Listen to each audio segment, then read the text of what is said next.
Et c'est parti pour Patrimoine Passion, le rendez-vous dédié aux investissements plaisir, passion ou alternatifs de Smart Patrimoine. En l'occurrence, nous commençons cette année 2023 avec un état des lieux du marché du vin en matière d'investissement passion en tout cas. Et pour cela, nous avons le plaisir de recevoir sur le plateau de Smart Patrimoine Thomas Hébrard, CEO et fondateur de YouWine. Bonjour Thomas Hébrard. Bonjour Nicolas. Bienvenue sur le plateau de Smart Patrimoine. YouWine qui propose un certain nombre de solutions d'investissement dans le vin. On parle de pierre-papier parfois quand on investit en SCPI. On peut parler de vin-papier quelque part quand on investit dans des bouteilles qu'on ne boit pas mais dont on espère qu'elles vont prendre de la valeur.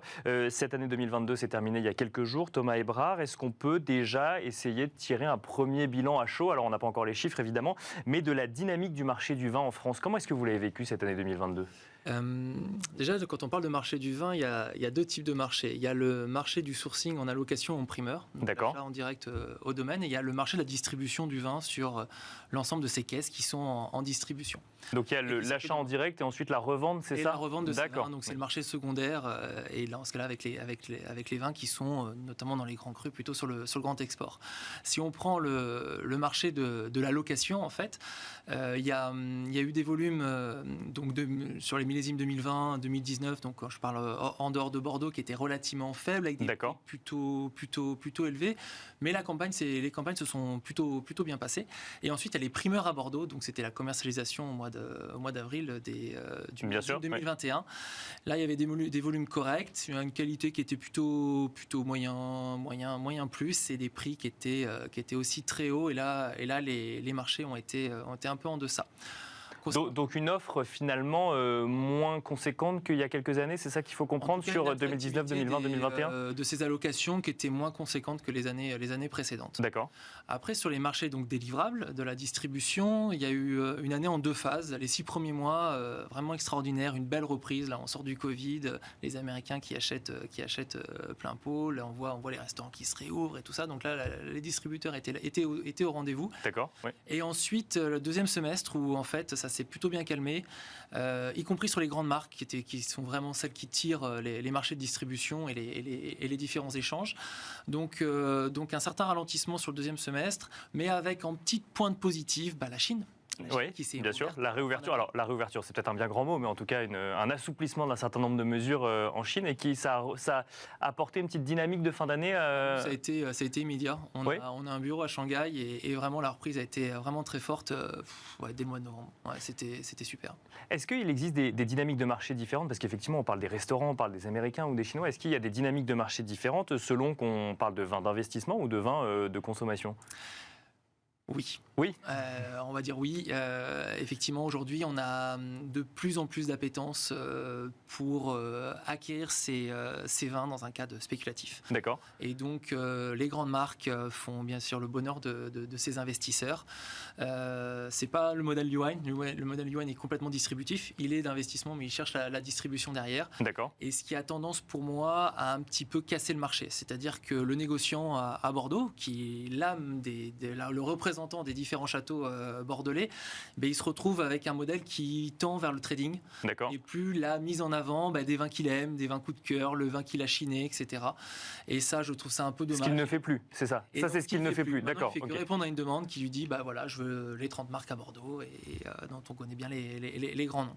Et ça, c'est vrai que chez YouWine, on se bat contre ça. Parce que vous avez du coup un positionnement un peu différent. Vous allez chercher justement le coup de cœur, la pépite dans des vins qui sont moins connus, c'est ça? Déjà, on a un modèle qui est complètement distributif. C'est-à-dire nos investissements, la finalité, c'est vraiment la consommation des bouteilles. D'accord. Et on a... Donc on n'achète pas un vin, on n'investit pas dans un vin qui dort dans une cave, c'est ça que vous nous dites? Elle va dormir dans une cave. Oui. La nôtre pour le compte de nos clients pendant les 5, 8, 10 premières années de vie, mais après on va les commercialiser. D'accord, je comprends. L'idée c'est de les commercialiser via le modèle de YouWine, qui est un modèle complètement digital, e-commerce, omnicanal, et qui veut distribuer les vins qu'on aime, qu'on boit et qu'on a envie de mettre en avant auprès des consommateurs finaux du monde entier.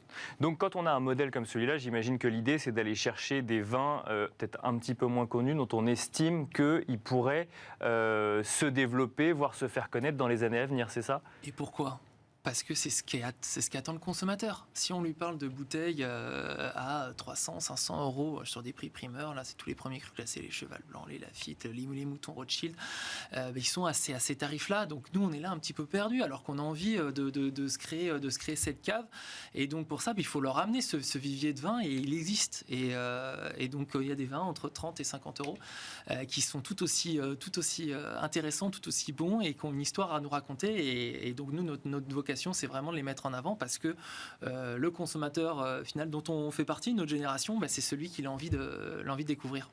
Alors évidemment, je pose aussi la question du risque. On peut se tromper quand on fait des projections sur un vin dont on estime qu'il va exploser, parce que ça peut être le meilleur vin du monde. Si on est le seul à y croire, finalement la cote ne va pas forcément augmenter. C'est là où en fait, nous, donc, dans nos mandats de gestion, parce que c'est comme ça qu'on fonctionne, nos clients choisissent son profil de risque. Donc il peut aller à un profil Legend, donc il va avoir une majorité de premiers crus classés au Grand Cru Bourguignon, par exemple, ou les autres grands crus des autres grands terroirs de la planète. Donc si je fais une analogie peut-être avec la bourse, où on comprend un petit peu plus la notion de risque, ça veut dire que là, les grands crus classés seraient quoi? Ce seraient des valeurs du CAC 40, des grandes valeurs boursières, et ensuite on peut aller, plus on descend dans les domaines, en termes de taille, plus c'est risqué? Alors, c'est pas la taille des domaines, c'est juste un manque de notoriété. On va rester quand même sur des crus classés, sur des vins de terroir. Et effectivement, le risque est un petit peu plus important parce que la liquidité des vins en termes de distribution, elle est moins élevée. D'accord, parce que moins recherché ou moins connu, c'est ça? Exactement. D'accord. Et donc, par contre, le potentiel de performance, il est plus important. Vous achetez une bouteille à 20 euros, derrière, sur les marchés, au bout de 5 ans, 8 ans, c'est plus facile de le revendre une quarantaine d'euros. Vous avez fait du 100% de performance. Alors qu'une bouteille que vous avez achetée 400 ou 500 euros, ça va être plutôt vers des 600 euros, 700, pas plus. Et donc là, vous avez fait d'une trentaine ou une quarantaine de pourcents. Voilà. Donc en fait, nos clients, ils choisissent leur profil de risque. Et donc ça veut dire que d'abord, par rapport à ce choix, cette stratégie qui est notamment d'aller sur ces Rising Stars, c'est vraiment de faire confiance au modèle U-Wine qui a vocation à mettre en lumière ces vins qui sont complètement oubliés et dont, je le répète, le marché est en attente, quoi. Alors, pour bien comprendre, il faut rappeler quand même un fonctionnement, c'est que quand on achète du vin, quand on parle de primeur, on achète des vins qui ne sont pas encore commercialisés, qui ne sont pas encore finis et dont on estime la valeur un petit peu avant même qu'elle soit commercialisée, c'est ça? Alors les primeurs, c'est spécifique à Bordeaux? Alors c'est spécifique à Bordeaux, mais il y a le même principe d'achat, en fait, c'est un achat en allocation. C'est-à-dire qu'un domaine qui a une demande qui est supérieure à son offre, et son offre c'est quoi? C'est les volumes qu'il met en bouteille chaque année. À partir de là, il gère une rareté. Et cette rareté, on appelle ça une allocation. Donc il alloue X caisses, volume à X distributeurs. Et donc tout l'enjeu pour nous, c'est de grandir, en fait, d'obtenir de plus en plus d'allocations. Et c'est pour ça qu'on se distingue avec un modèle économique qui est complémentaire et innovant, mais tout l'enjeu est là. Et c'est vrai que Bordeaux a structuré ce modèle-là avec un moment de l'année qui va être cette année en fin avril, où le monde entier va découvrir le nouveau millésime. En l'occurrence, on va tous déguster le millésime 2022. Et suite à ça, les experts vont sortir leurs notes, donc ils vont noter des vins qui sont encore des bébés, qui sont encore en élevage en barrique, mais on est déjà capable de voir la qualité du millésime. D'ailleurs, on le sait déjà un petit peu aujourd'hui, mais au moins ça sera vérifié à ce moment-là, et ça sera une nouvelle fois vérifié lorsque les vins seront dits livrables, c'est-à-dire qu'ils seront mis en bouteille et en caisse. Mais après, alors, une question, quand on gère un marché aussi peu équilibré entre offre et demande, quand on parle des plus grands domaines, est-ce que la qualité fait réellement bouger le prix? Le prix, il est fixé par le domaine. C'est la marque, c'est ça. C'est lui qui décide. La conjoncture a joué notamment en 2020 avec les millésimes 2019, où là on avait un rapport qui a été pris qui était juste celui qu'il faut pour nourrir toute la chaîne. Parce que derrière, les vins, il faut les porter. Ça coûte cher de stocker les vins et tout ça. Ensuite, voilà, là je pense que cette année, les châteaux vont je suis assez optimiste sur le fait qu'ils vont nous faire des prix qui seront en corrélation avec la qualité du millésime. Et donc, ça va bien relancer Bordeaux. Une petite question très rapide sur cette année 2022, dont on a aussi beaucoup parlé d'un point de vue météorologique. Est-ce que ça a un impact sur la qualité des vendanges ou des vins qui seront du millésime 2022 ? Évidemment, une année absolument incroyable, dans le sens négatif, parce que moi je suis né à Arcachon, donc j'ai vécu ces incendies au plein cœur. Il y a eu quasiment 30 jours à plus de 40 degrés dans la région bordelaise, c'est juste inédit. Donc ces incendies absolument horribles, mais derrière on a vu une vigne qui a tenu alors qu'elle était en stress hydrique très fort. Et pourquoi ? Parce que les grands terroirs sont là, et donc globalement on a une qualité qui est juste top, avec, on va dire, un volume assez moyen sur Bordeaux, une qualité qui est très forte, avec des très beaux volumes au niveau de la Bourgogne, hormis bien sûr les domaines congelés ou qui ont été grêlés. Bien sûr. La Champagne, c'est une année record en termes de volumétrie, donc bref, un très grand millésime en perspective, quelle que soit la région, en France et même en Italie. Il nous reste quelques secondes, Thomas Hébrard. Quelles sont les questions que je dois me poser en tant qu'investisseur si je suis intéressé par l'investissement dans le vin, selon vous ? D'abord, c'est quoi le projet ? Est-ce que c'est d'abord de se constituer une cave en voulant revendre derrière ? Est-ce que c'est plutôt d'investir et de se dire je veux aussi éventuellement consommer ? Est-ce ce projet il est pour soi ou pour ses enfants ? Et aussi parce que New Wine en tout cas propose ça, est-ce qu'il y a un objectif de défiscalisation derrière ? On peut défiscaliser son Madeleine. Bon, là on a fait une collecte quasiment record fin décembre.